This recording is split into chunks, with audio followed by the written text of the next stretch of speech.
சார்பாக வரவேற்பதிலே பெருமைப்படுகின்றேன். இந்த மேடையில் உட்கார்ந்து இருக்கிறவங்க 3 பேருக்கு முக்தா அவர்களுக்கும் ஒரு நெருங்கிய ஒரு தொடர்பு உண்டு. பல பேருக்கு தெரிஞ்சிருக்கும். அண்ணன் கலைஞர் அவர்களும் முக்தா சீனிவாசனும் 60 வருஷத்துக்கு முன்னாடியே நண்பர்களானவர்கள் மாடர்ன் தியேட்டர்ஸ்ல. இந்த மாடர்ன் தியேட்டர்ஸ் நிறுவனம் ஏவிஎம் அவர்கள் வாசன் அவர்களுக்கு முன்பு 1935 மலடி வார்த்தை சேலத்தில் ஒரு ஸ்டுடியோவை கட்டி 1937 சதி அகல்யான படத்தை ஆரம்பிச்சு 99 படங்களை எடுத்த ஸ்டுடியோ மாடர்ன் தியேட்டர்ஸ். டிஆர்எஸ் அவர்கள் மட்டும் 56 படங்களை எங்க டைரக்ட் பண்ணியிருக்காரு.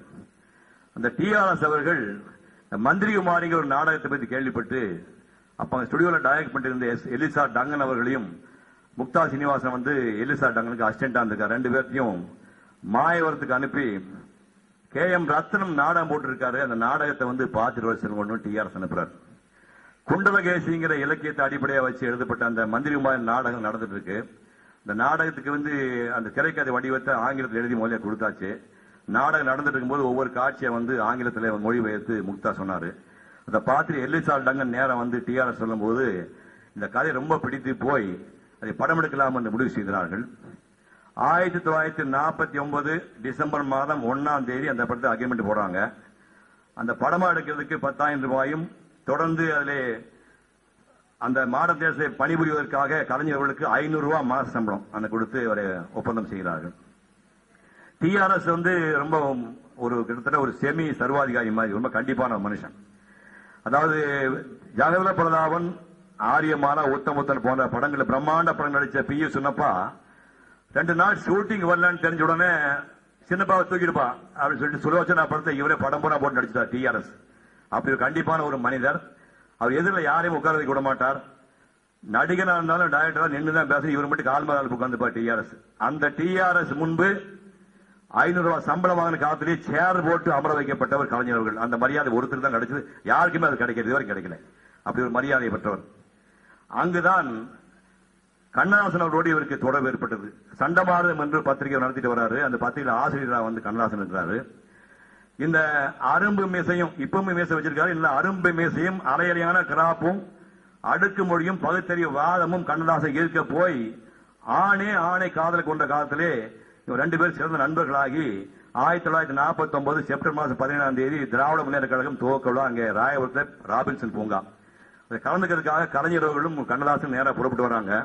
இந்த பூந்தமல்லி ரயில் ரோட்ல எவரெஸ்ட் ஹோட்டல் ஒன்று இருக்குது. ரயில்வே ட்ராக் பக்கத்தில் ரயில் மாதிரியே இருக்கும் ஒரு ஹோட்டல். அந்த ஹோட்டலுக்கு எதிர்த்தாப்புல விருதுநகர் நாடார் சத்திரம் ஒரு சத்திரம் இருக்கு.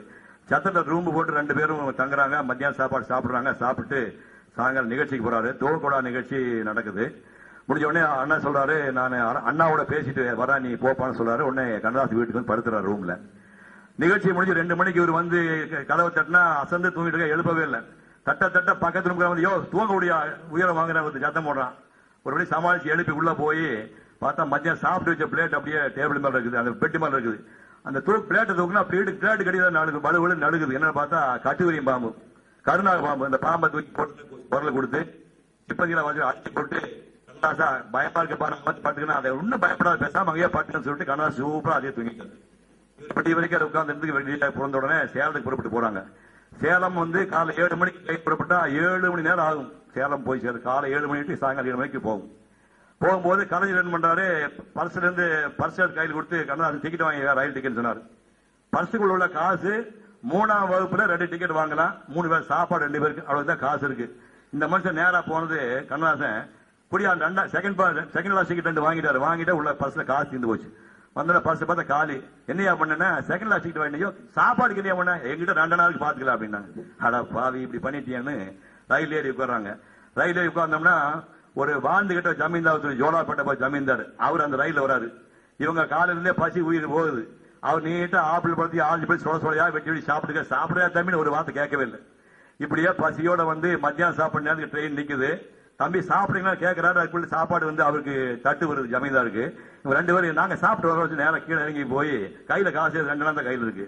நேரம் அப்படி 2 தடவை கிழக்கு மேக நடந்துட்டு அந்த ட்ரெயின் புறப்பட்ட போய் 2 பீடா சூப்பரா வாசனை 2 பீடா வாங்கி இவர் பீடா போட்டு வாய் முணக்க வயிறு எரிய வாய் முணக்க பீடா போட்டு உள்ள வந்துட்டாங்க. இப்படியா டிராவல் பண்ணி இவங்க போய் மாடர்ன் தியேட்டர்ஸ்க்கு போய் சேரும்போது சாயங்காலம் 7 மணி.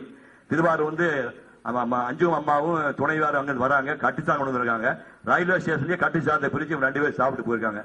இப்படி எல்லாம் மாடர்ன் தேர்தலை ஒட்டி ஒரு வரலாறு அவர் புத்தகத்தில் இருக்கிறது. அவர் நிறைய படங்களுக்கு மாடர்ன் தேர்தல் பண்ணியிருந்தா கூட மந்திரிகுமாரி படமும் சிவாஜிக்கு எழுதிய திரும்பி பார் படமும் எனக்கு ரொம்ப கவர்ந்த படங்கள். அந்த மாடர்ன் தேர்தல் தான் நம்ம முக்தா சீனிவாசன் 1947 ஒரு கிளாப் போர்டு அடிக்கிற பையன். கிளாப் போர்டுங்கிறது அசிஸ்டன்ட் ஆகிட்ட கடைசி board. Clap board continuity costume incharge dialogue சொல்லி வேலையை பார்த்த ஒரு மனிதன். ஆதித்தன் கனவு இவர் முதல்ல வேலை பார்த்த படம்.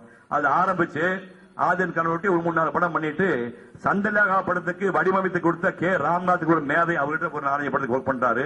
அப்புறம் வீணை பாலச்சந்தர் கிட்ட கைதி படத்திற்கும் அந்த நாள் படத்துக்கு ஒர்க் பண்றாரு. இப்படி ஆரம்பிச்சு ஒரு 10 ஆண்டுகள் பண்ணிட்டு 1957 சொந்த படம் முதலாளின்னு ஒரு படத்தை எடுத்தார்.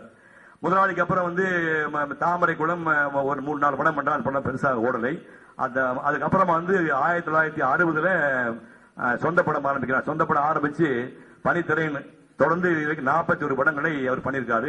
சிவாஜி அவர்களை வைத்து அதிகமாக படம் பண்ணவர் அடியன் 2 படத்தை நடிச்சிருக்காரு. அந்த படம் 2 படம் நல்லா ஓடிச்சு. அந்த மனிதர் படிப்பு, எழுத்து, பேச்சு, அரசியல் என்று ஒரு நீண்ட நெடிய வாழ்க்கையை வாழ்ந்தவர். இப்போது எழுத்தோடு தன் வாழ்க்கையை அமைத்துக் கொண்டு விட்டார். எழுத்துல எடுத்துட்டீங்கன்னா சுதந்திர போராட்ட காலத்தை ஆரம்பிச்சு முதல் கட்ட தலைவர்கள் நடத்தும் போது எல்லாம் மறைந்த தலைவர்களை பற்றி அதிகம் எழுதியிருக்காரு. ஏன்னா இருக்கின்ற தலைவரை பற்றி நமக்கு தெரியும். மறைந்த தலைவர்களை பற்றி வரிசையா எழுதியிருக்காரு. வ.உ.சி., வாஞ்சிநாதன், நீலகண்ட பிரம்மச்சாரி, சுப்பிரமணிய சிவா, நாமக்கல் கவிஞன் ஆரம்பிச்சு முதல் கட்டம்.